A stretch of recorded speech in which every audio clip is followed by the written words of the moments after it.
So I'm going to be serious for just a second, ladies and gentlemen. The last two episodes were entirely scripted. If you notice, the segments were too short, there were too many puns. Way too educational, for that matter. Yeah, they're like, this isn't the Rob Rodriguez show I remember, even though I just found this show yesterday. Yeah, before Rob would just use filler words and say, I mean a lot, and, basically say things that he would later apologize for because he realized what it meant after Googling it. Well then, this is going to be one of those episodes.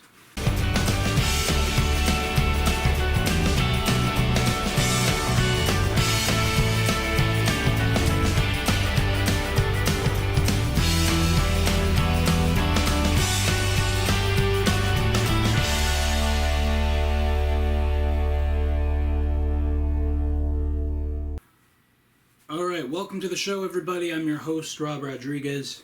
You may have noticed something. One, my whole online presence looks entirely different now. And two, I did not show up last week, first week of December. It's almost like I foresaw that in last video. But, I don't film these back to back, so I didn't even know for sure that I wasn't going to show up. I can't predict the future. But, My whole motive was, yes, I was changing up social media, I was changing up the YouTube channels, I reestablished myself on Twitter. Yep, that intake was easier than I thought.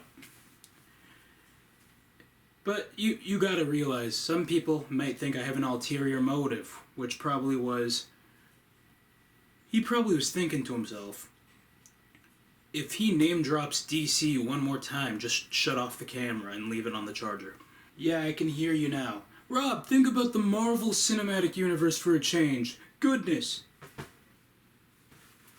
And to that I say, what are you? Reading from an elementary school textbook? Who says goodness anymore? Gosh.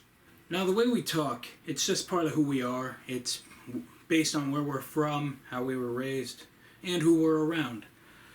But, our tone of voice just makes situations play out so different, just based on how you can say one thing. Like, it's not a matter of please and thank you, it's more of a matter of, hey, how was your day? And, yo, what's good? I mean, even just dropping somebody off. Yeah, you can either make their day or break their day just by how they left the car and the last thing you said to them before they walked into the world, for that matter. Like, you could have said, bye, have a great day, I'll see you in a bit. And, that's a generic answer, very respectful, very presentable. But if they're leaving the car and you say, alright, have a Gucci day, hope it's lit, stay woke. First off, who talks like that? Second, 2017 lingo just drives me nuts. This may come as a shock to you, but I stopped caring after 2015. Big surprise there. Yeah, I'm one of those people who understood Uptown Funk, but they're so confused by 24 karat magic. Yeah, pretty much people my age who really can't adapt to this decade, for that matter. They're like, whoa, Bruno Mars's new music. I just learned how to pronounce Versace yesterday, and I thought it was Vervace. Now, I remember back in the day that my inspirational quote was the first several lines of the Lazy song. And then Facebook made me filter it, but it's much better than my inspirational quote now, which is excerpt from The Giving Tree. Old school people, I know. Now you might be asking, what did that have to do with tone of voice?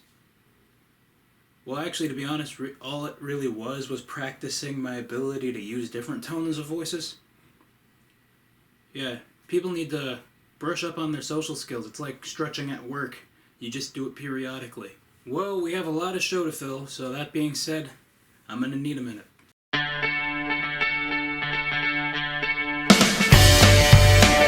You know, in some lifestyles, it just benefits to keep it simple, you know? But there are cases where you really can't keep it simple. Like, you can just think A through Z, and then you can think Z, Y, X, W, V, U, T, S, R, Q, P, O, N, M, L, K, J, I, H, G, F, E, D, C, B, A. Wow, it's been a while since I did that. You see, when a situation gets complicated, the worst thing is having to explain it without confusing people.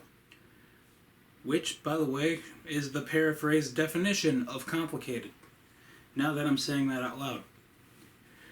Now, a good example would be, for those of you who are fans of the 90s sitcom Family Matters, you might recall that the youngest daughter disappeared later in the series. Trust me, I can count on one hand how many people are really disappointed by that. Times 1,000.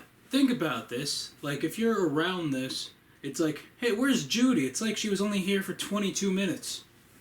Really? Because it felt like 4 years.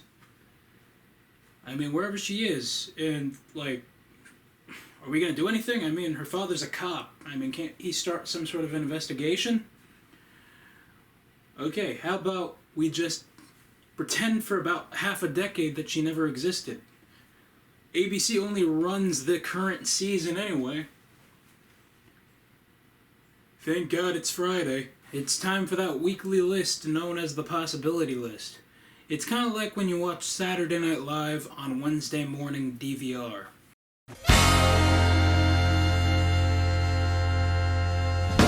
Alright, keeping the theme of ABC sitcoms, this list is titled 5 Actual Full House Storylines That Sound Like I Made Them Up. Alright, this was very hard to do because, you know, Full House was a good show, but then in some cases it could be predictable. It could be like kind of goofy at times. But this was very, like, I had to go through the episodes that nobody really remembers unless they're a super fan or something. Alright, so at number 5, unemployed stand-up comedian gets kids' TV show. Number 4, elementary schooler drives car into side of the house. Number 3, while getting over his breakup, Danny Tanner turned into a slob. Number 2, college recruiter rather watch the Super Bowl. And number 1, 5 actual Full House storylines that sound like I made them up. A whole episode about moving out just to move back in at the 22-minute mark. Alright, and that is the possibility list for you this week.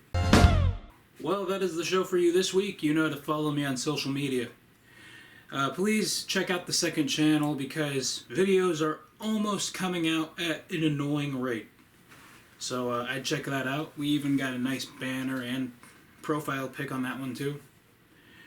So I will be here most likely next week after watching Star Wars. So see you then.